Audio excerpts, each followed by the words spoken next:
Shalom Akim. It's your brother Malcolm from Chicago GMS camp. All right, coming at you with another lesson of or episode of truth. All right, in the name of Yahweh Bashem Yahweh Shai. All right, and I'd like to give double honors unto the apostles of GMS, the true elders of all Israel on earth today.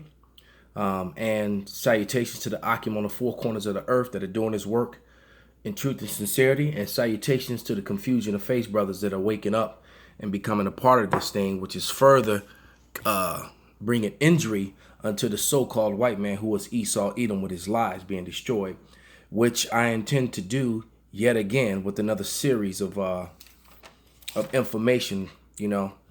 The title of this will probably be called the Edomite Christians versus the Edomite Jews, because there is a war in the house of Satan. This house of Satan is divided. All right, so I'm going to start with first with 1 Samuel 15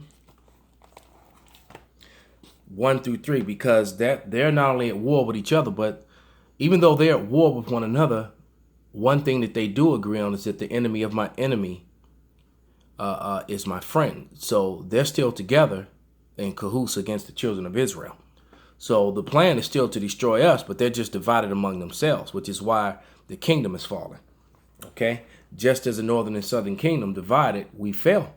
When the houses separated, we fell. All right? But here, this is 1 Samuel 15 chapter, starting at verse 1. Samuel also said unto Saul, Yahweh sent me to anoint thee to be king over his people, over Israel. Now therefore hearken unto the voice of the words of Yahweh. Thus saith Yahweh of hosts, I remember that which Amalek did to Israel, how he laid wait for him in the way when he camped up from Egypt. Now go and smite Amalek and utterly destroy all they have, and spare them not, but slay both man, woman, infant, suckling ox, sheep, camel, and ass. So we were instructed by Yahweh to destroy the Amalekites, and Amalek, to Amalek today are those people who refer to themselves as Israelis. Amalek assumed our nationality when he got dominion, man. Okay, so so the war between us has never stopped. Okay, it's still on. There's still a war between us and them. Okay. Now I'm going to go and get some pertinent information. Actually, no, you know what? Let me read one more scripture. I'm going to go to Job 8 and 8. Why? Because you're not going to understand the things that are happening now until you understand what was going on in the past. So let me get Job 8 and 8 before I get into this information in these books.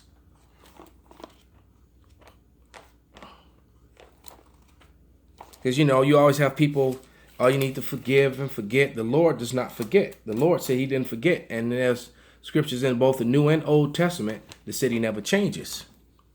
So, you people who try to put Yahweh in a box, that the creator of all heavens and earth and everything that is, that he can give you the emotions of hate and anger and pain and sadness and love, but he's only love all the time. So are thou greater than thy creator? This is Job 8 and 8. For inquire, I pray thee, of the former age, and prepare thyself to search for thy fathers. And when you search for thy fathers, you begin to realize who your enemy really is and how we really are truly at war. It's just a war of laws, rules, and documents and papers. They fight us differently now, to a certain extent, because they still shoot us down in the streets, They shoot down a Negro, Latino, Native American all the time. As a fact, I might as well just knock out all these scriptures. This is now Mark 3 and 25, and it reads, and if a house be divided against itself, that house cannot stand. And if Satan rise up against himself and be divided, he cannot stand, but hath an end. And to prove that Satan is referring to a man and not some demon that's floating around in some strange place, let me read one scripture that's not in my script, but I'm going to read it. And this is Revelation 2:10. Fear none of those things which thou shalt suffer. Behold, the devil shall cast some of you into prison. Right? So he's going to physically cast some of us into prison, maybe even myself, for doing what I'm doing, just for reading scriptures and connecting that scripture to history, proving my point, even though I physically have done nothing to anyone, or I haven't even physically threatened anyone. All right. This is all about what's written in the scriptures. I'm just pointing out the information, man. Watched the video earlier of the brother from the channel. His channel was GMS Born Again. And, his video was about the internet, and how the internet, through the internet, it was cast into the sea. All right. And understanding that it's referring to as a net, because when you look at the internet and when they show you all the little stars and the connections and the lines, when they're showing it to you, it does look like a net. And understanding the earth, the people on the earth is representation of the sea. The flesh is representation of the sea. The truth has gone through the four corners of the earth, just as it was prophesied by King David in Psalms 19th chapter, man. And this is it, man. So time is getting short for you Edomites, man. All right. So without any further ado, let's get into this info, man. All right. This is first from the book, The Iron Curtain Over America, which was written by Colonel John Beatty. All right, one of those patriotic Americans who didn't have a lot of love for the fake Jews, because he understood that they were controlling information and controlling the wars, that they were the bankers and that they were controlling the wars, man, and that their sons and daughters didn't go off to war. Patriotic Americans went off to war, and he's one of them diehard, rah, rah, rah, I love America type cats. This is page 96 and 97 in his book, all right? He referred to them as gangs, the Jewish people as gangs. And they were, which I have a couple books here that's going to prove it, that was written by their own people. But this is on page 96. It says, the Iron Curtain of America in the chapter Censorship, Gangs and Tyranny of Minorities in his books. Images, page 140. And he said an image of life in page 146 and 147. So I'm gonna have to try and check that book out, The Image of Life. But dropping down to the last paragraph, it says, unofficial arbitrators and censors of books have not, however, confined themselves to contemporary texts, but taken drastic steps against classics. Successful campaigns early in the current century against such as Shakespeare's play, The Merchant of Venice, the doubtless known to many older readers of the Iron Curtain over America. The case of Shakespeare was summed up effectively by George Lyman Kittredge, The Merchant of Venice, by William Shakespeare, edited by George Lyman Kittredge, a Jewish guy. The Gin and Company, Boston, 1945. Pages, this is 9 and 10. Is written in Roman numerals, which is why I had to prove we're in Rome / Babylon in Egypt. Long as professor of English of Harvard University. One thing is clear, however, The Merchant of Venice is no anti-Semitic document. Shakespeare was not attacking the Jewish people, but he gave Shylock to the villain's role. If so, he was attacking the Moors in Titus and Andronicus and Spaniards in Much Odo, and the Italians of Cybele, the Venice in the Measure of Measure and Danes of Hamlet, and the Britons, King Lear, Scott, and Macbeth, and the English in Richard III. Well, just to give you an example of what I'm talking about, here is an image of a Moor from Germany. All right? Now let's read the definition of a Moor. From the online dictionary, etymology, online etymology dictionary. All right, it says Moreno, a Jew or a Moor. This is why he was attacking them, because the Moors and Shakespeare were Moors, man. Moors were ruling Europe during that time. They were falling from power as the Edomites were taken back over. And statues and images like this are left all over Europe to this day. I believe this one is actually in Germany. All right.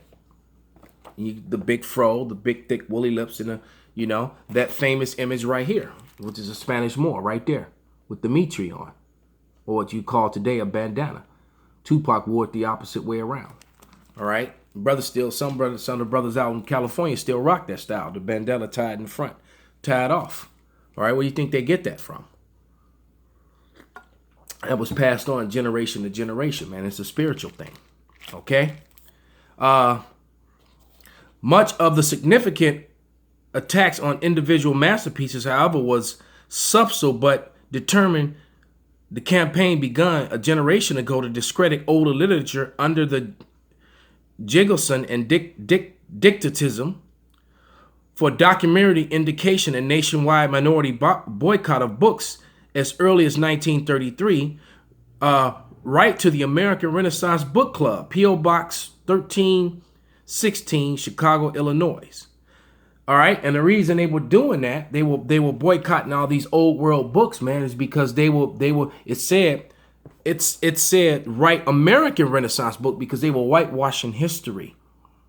Because Hollywood was showing you all these images of these very people that I just spoke of every time they did a play or did a movie on did a play on Broadway or did a movie, they would show you Edomites, man. They wouldn't, and the time period was like periods on the cover of my Bible, man.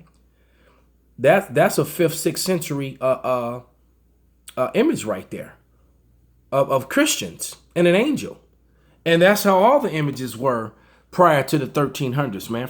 If you go on the internet and you Google Christ or images of angels or anything of that nature, images of Christians prior to the 1400s, you're going to see dark flesh images, often with dark skin and woolly hair and afros. All right, just like that. Just like this image of this Moor, which is still in Germany today. I believe that's Coburg, the Coburg Moor. All right? They're still around, man. There was too many of them to destroy. They couldn't deface and destroy all of them. And that's what they were doing, controlling information. Okay? So now that we got that out the way, let's go to some more information that they control. Let's go to page 119. And we did a sit down in this book. The camp sent down, which this book was the highlight of it. But this is Gangsters and Organized Crime in Chicago, in Jewish Chicago. You can also refer to New York as Jew York, because if you think that because they control New York, man, who you think Wall Street was set up by? All right, the slave markets were closed on Jewish holidays, man. The Wall Street and the stock market began with the enslavement of both Northern and Southern Kingdom, Negroes and Latinos and Native Americans, man. There was a ship called the Royal Anne that pulled into New York in 1715. All right, and there's documentation of that. You probably can look it up, and you can find it in the book Indian Slave Trade, written by Alain Gallet. Okay, but let's read this insert from this book. Okay, this is page 119. All right, just to prove a point. The Orthodox Jews were no longer immersed in community characterized by the old world culture. The younger generation of Jews spoke English over Yiddish. All right. Moreover, the vanishing ghetto afforded its former population a relative increase in economic mobility. The Orthodox Jews began to rise in society as Americans. Indeed, the Jews moved with purpose out of Maxwell Street ghetto, which I'm going to read about Maxwell Street being one of the most wickedest places on earth, written in another book about Chicago.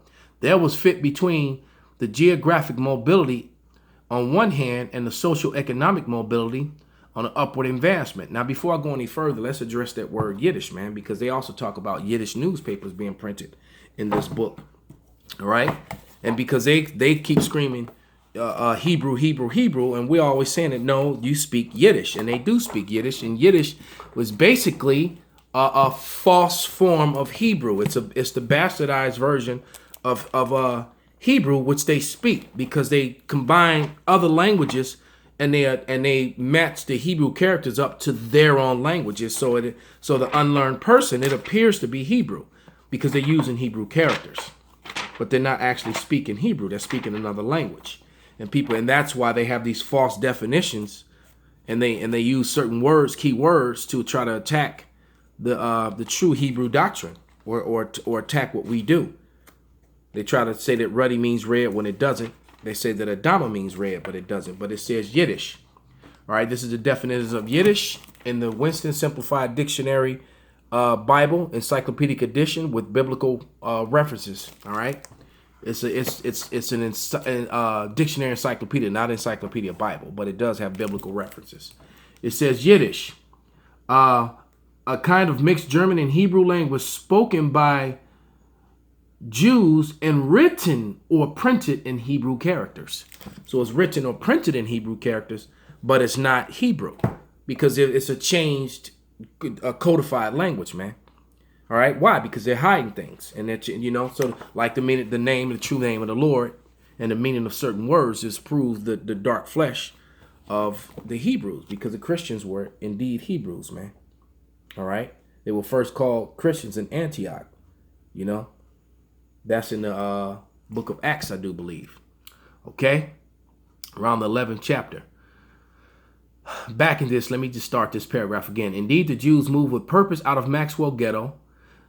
There was a fit between the geographic mobility on one hand and the social and economic mobility on the other. The upward advancement, coupled with the increase in respectability of relative decrease in American anti-Semitism, all right, and their 8 Semitic families walking on the earth today, which we can prove that out of this very book, corresponded to the decline of the Jewish crime and gangsters in the city, and the significance to Chicago Jewry. The closing of ghettos in many ways was the end of the Jewish gangster. See, they stopped saying Jewish gangster and just start saying gangster.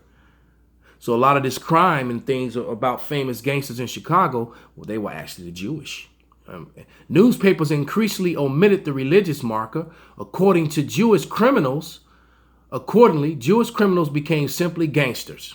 The population dispersal indicated that the interaction between the Gentile population and the Jewish community and the Jewish panderer, gambler, and racketeer was no longer to be so pronounced. The gangsters' activity could not hold the same significance or affect Chicago Jewry as they once did. For example, the Chicago Tribune could not blame Jews for crimes using sweeping terms of old such as ghetto or Russian Jews, because they simply did not apply. In turn, the gangsters did not affront the reputation of a single Jewish community, and their impact diminished.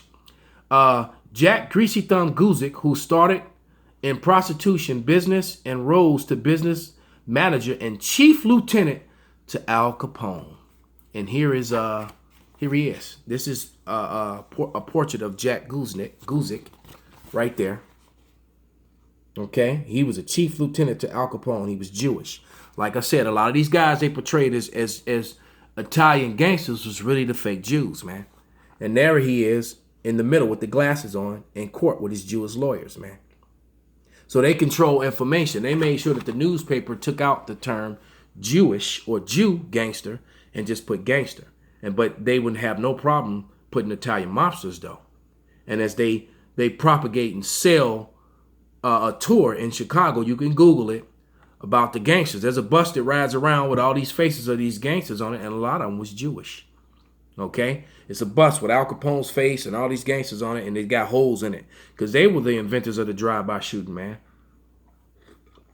They invented that. Okay? And they were and these books get deep into it and prove that their wickedness, man, but they cover it up. And here's the author of this book. All right? And his grandmother, okay? His grandmother, here's her statement, all right? In the beginning of the book, and his name is Alex Gerald Franson, okay? And here's what his grandmother and his great uncle said, all right? In defense of them, they were always enterprising. So they covered up the crimes and their wickedness the same as they do now. Okay? So just to showing you how they're at war, these Edomites at war. So this guy here, This fake Jew, this Jewish guy who's the author of this book. Here's his face. He was a Harvard grad. Okay. He was at war with this Edomite, Colonel Beatty, because Colonel Beatty was trying to show you that the Jews were criminals. All right. And they were propagators of false history. And that they were taking over America and trying to destroy the Constitution and elevate homosexuality and women over men and create wars and send off American boys to die for Jewish wars. And here we go. And I'm going to read something else he wrote in his book. This is on page 167, the paragraph. I'll put it there so you can pause it and look at it. You can pause it and read it for yourself. I'm going to read it. It says, Zionism is not at present at least a humanitarian movement designed to help unfortunate Jewish refugees.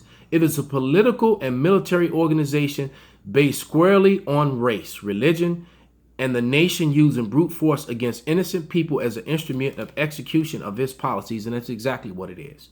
The Israelis have already carved a state out of the Arab land, which is not, that's Israelite land. Neither one of them belong over there. Joel, the 3rd chapter. And have driven 75,000 Arabs out of their homes into exile. And this was back in the 50s.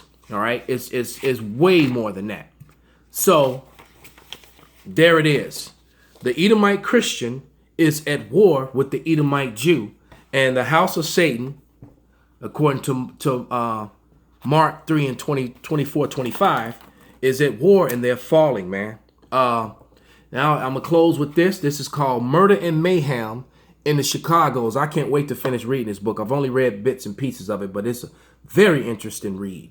And it shows you how low life and dirty these Edomites were, and Wicked Jake, who was vibing with them. But once again, these ghettos were set up by so-called white people.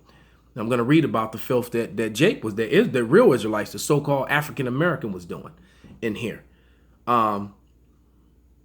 This is page 37, okay, 36, called Bloody Maxwell Street, all right, which was once referred to as Jewtown, okay, because when I was a little kid, that's what they used to call it, and I didn't understand, that was like, a racist term or whatever, I heard it and didn't really think nothing of it, because I didn't understand any of that and didn't know it, all right, but it says, The 38th was located south of Division Street in the northeast of Chicago River. It boasted over 400 saloons within its borders. The worst of these was a section known as Little Hell, a network of brothels, dive hotels, concert saloons between LaSalle Street and the river. One of the hotels in Little Hell catered exclusively to homosexuals. Well, and look at Tel Aviv now. Look at Ashdod now. All right. Zechariah 9 and 6. Ashdod was a port town in Israel, man. And now that's modern day Tel Aviv. And they hold the biggest gay parade in the whole world there, man. All right. So right here in the middle of Little Hell, which was formerly called Jewtown, one of the hotels in Little Hell catered exclusively to homosexuals as a novel concept at the time. And another was patronized only by dope addicts. Cocaine and morphine was sold openly there, right across the desk.